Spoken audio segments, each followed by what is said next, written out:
Thanks very much, Annie, and good afternoon, everybody. Great to be to KC Live. I hope you're bearing up in the lockdown and not too video fatigued. What I wanted to do in just a few minutes was to step back and look at cybersecurity in the pandemic. And as we're into a kind of new normal in the pandemic, how's that looking? And particularly to focus on some of the threat drivers and the things that I really worry about and the companies I work with are worrying about. So first of all, as Annie said, I've worked in government, so I tend to look at things from the attacker's perspective, the bad guy's perspective. What are they trying to do to us?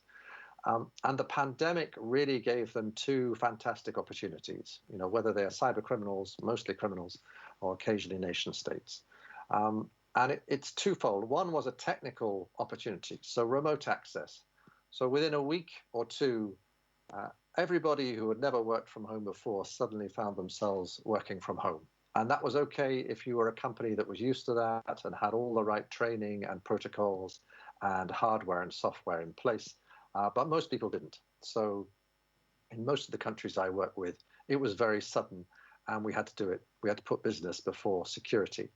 That gave criminals a real opportunity to exploit anything that involved remote working. So we've seen a lot of exploitation, for example, of vulnerabilities in VPNs, virtual private networks, because everybody was using those. But more basically, if people are using their home PC to connect to the company network, as often the case they had to, that brings a whole new vulnerability with it and is a real headache for the IT security people. So we saw very active exploitation of that by criminals. The second area, I think, is that there's a behavioral change for all of us. Particularly in the first few months, there was a lot of fear and a lot of anxiety and a lot of desire for information. And that is really perfect for fraudsters. And that's why I think we saw this big spike in fraud related to COVID.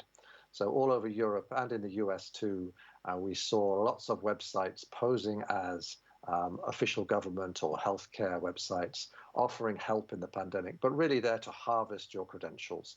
And a lot of spear phishing attacks, COVID related. So I think the big picture, if you look at cybersecurity during the first phase of the pandemic, really, was that criminals took both those opportunities to exploit humans and to exploit the technical networks of remote access. The overall volume of cybersecurity problems and threats didn't really increase in the last 6 months. I think all the statistics suggest it's been about normal, but they're very focused on COVID and focused on new sectors. And for example, in healthcare, I was talking to a big European pharma company the other day that has had a 150% increase in attacks on its networks in that period. So it's affecting some more than others. One of the most alarming things I've seen in the security operations centers is a sudden drop in the alerts for company networks. And that isn't usually because people have stopped attacking them. It's because a large number of their employees are suddenly going off their network, outside the perimeter, and working from home. So it's a lack of visibility. So that has been really worrying. And I think two of the things I would pick out as trends are, one, ransomware, and two, the insider problem. And then I'll finally talk about supply chain threats, which I think are the thing that is worrying everybody for the future. But let me start with ransomware. This isn't new, as you know. We've had ransomware for many years. It used to be high volume, spread across lots of sectors and lots of users. It was normal. And the disruption was significant, but the ransoms were pretty small. Something has changed in the last year and a half. And since May, there's been a real explosion of ransomware. And you've probably seen some of the press reporting. Personally, I think if it wasn't for the pandemic and everything that we are having to worry about on COVID, this would be getting much, much more attention for reasons I'll just set out in maybe 2 minutes. I mean, first of all, this ransomware has got much, much more sophisticated, and it is targeting new sectors. It's no longer spraying everybody. And I think one of the most interesting examples was the Honda ransomware incident, which you may have read about in the press, but essentially getting into the Honda IT, corporate IT, attackers managed to infect the whole manufacturing process with ransomware, which effectively shut down Honda right across the world for a significant period. And it could have happened to anybody. And I think what's most interesting, certainly for the techies, and I know this is a very mixed audience, but for the techies, is this ransomware was deliberately targeting industrial control systems, SCADA, operational technology devices. And it was very sophisticated. And we're seeing this rise in sophistication. So it was good at hiding itself, more difficult to detect. It got into the networks. It then disabled many of the normal backups and protections that are built into all our networks. So shadow volume copies, for example, for those of you who are in the tech sector, it killed those. And it was designed to go for industrial control. So these were criminals who had decided that the industrial sector was a good one to go for. Why? Because they had worked out that not only is there a lot of money in manufacturing, but the pressure to keep the manufacturing chain operating is huge, and therefore manufacturers will pay ransoms, and they have paid.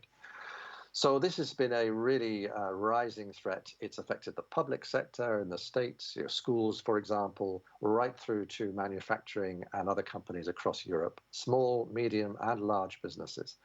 It's becoming a kind of epidemic of its own, and I think governments are beginning to worry about it. All companies are worrying about it, and it's being delivered in more and more sophisticated ways. And maybe I can end on ransomware by just pointing to the Tesla example, which you may have read about. This is a really interesting example where the insider threat and the ransomware threat have come together really for the first very public time. So if you've read about it, you'll have seen that a allegedly Russian cyber criminal approached an employee of Tesla in a bar in California and offered him a very large bribe to install ransomware inside his own company's networks. And this has now led to an arrest and gone to court. But I think the most interesting thing for us is that this is a new way of delivering ransomware. It's getting an insider. Which brings me on to the second part of the drivers for the pandemic, and that's our staff fears. It's a difficult thing to talk about because our staff are actually our best defenses. Good, well-trained, well-motivated employees are the best hope in cybersecurity. But also, I'm afraid, we all make mistakes. They make mistakes. If you look at the Twitter hack recently, you may have read about the fake Bitcoin offers from celebrities. This was a pretty disastrous failure of access management for internal staff. It wasn't malicious by the looks of it. It was malicious from the outside, but not for the inside staff. But it's a reminder that human weakness, our own error and cutting corners is very often a cause of this. But there's also a malicious side to the insider threat. Certainly, we see increasingly insiders in financial services being bribed by criminal groups to give access to their companies. If you go into the dark web, into the right forums, you will see this happening. You'll see people saying, I have got access to this branch of this bank. I know about these networks. I can tell you how to get into this product. This is happening all the time. And I'm afraid as the recession starts globally, there will be more of this. There will always be people who are more susceptible to bribery during a recession. And I think we just have to accept that and be ready to protect against it. So insiders are a problem, but also a huge potential, because in the end, it's they who will keep us safe. But I do think Tesla is just worth logging in your mind as the mixture of insider and ransomware together. And we're going to see much more of the ransomware. The average ransomware payout now is around $100,000. And the estimates for European countries are running already into the hundreds of millions of euros in the last year. Most of it unreported, but some of it reported. So let me go on to one other thing to worry about before I wrap up, and that is supply chain. So you may be spending a lot of money on your cybersecurity and doing a great job and hiring the right people and have all the right policies. But the people I talk to in financial services, for example, but also manufacturing, suddenly have realized over the last 3 or 4 years that however good their own defenses are, their supply chain is a huge weakness. And these figures are from Symantec and Carbon Black. I think they're on the low side, to be honest. I would say that more than 78% of attacks are coming through the supply chain. And what do I mean by the supply chain? Well, it's a very broad category. It's everybody from your cloud provider and your software as a service provider, right through to a small law firm, an investment house, an HR provider that is connected to you. And I think one of the problems is how to make sense of this ecosystem. So you may have hundreds, in some cases you will have tens of thousands of vendors, and each one of them may present some kind of risk to you. And what companies tend to do is they focus on their top 5 or their top 10. But actually, if your top 5 includes Google Cloud or Amazon Web Services, you're not going to improve their security. You may improve your connection to them, but you're not going to improve their security. It's a waste of time. Actually, the attack may come from a much smaller vendor right in the tail of your suppliers. And if you think back to NotPetya, the big ransomware attack of 2016, which disabled a lot of manufacturing in Europe and hit many different sectors and businesses, it came from a small accountancy firm, software firm in the Ukraine, which no one had ever heard of, MEDoc. And who would have thought that a small accountancy software package being upgraded would have led to this epidemic of ransomware 4 years ago? So the tail of providers is as important in some ways as the big names. And getting your head around that, I think, is a really difficult problem. But it's one that regulators and governments are onto in every country, EU, here in the UK too, and in the US. And everybody is worrying about how do we real-time monitor it? Because in the past, what we've tended to do is, send questionnaires to our vendors and basically say, are you good at cybersecurity? Well, they always reply yes. Maybe because they don't know, but maybe because they're not going to say they're not good at it. And that gives you a snapshot of what they may be like. But I think we're all moving to a point where we need continuous monitoring, and we need to find ways of prioritizing and managing that supply chain risk.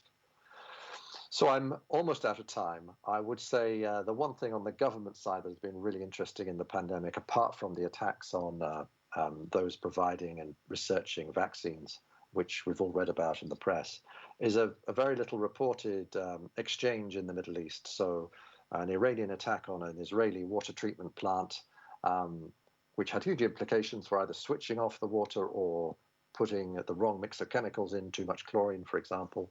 And then a response from the Israeli government allegedly against an Iranian port, shutting down the port infrastructure. It's quite an interesting, small, tactical example of the way that nation states are beginning to find operational ways to use cyber offensive weapons. But I'll stop there because I don't think nation states are what most of us have to worry about. Most of us have to worry about those big criminal groups and individual criminal actors who are taking the pandemic as an opportunity to go after us, after our employees, and after our supply chain.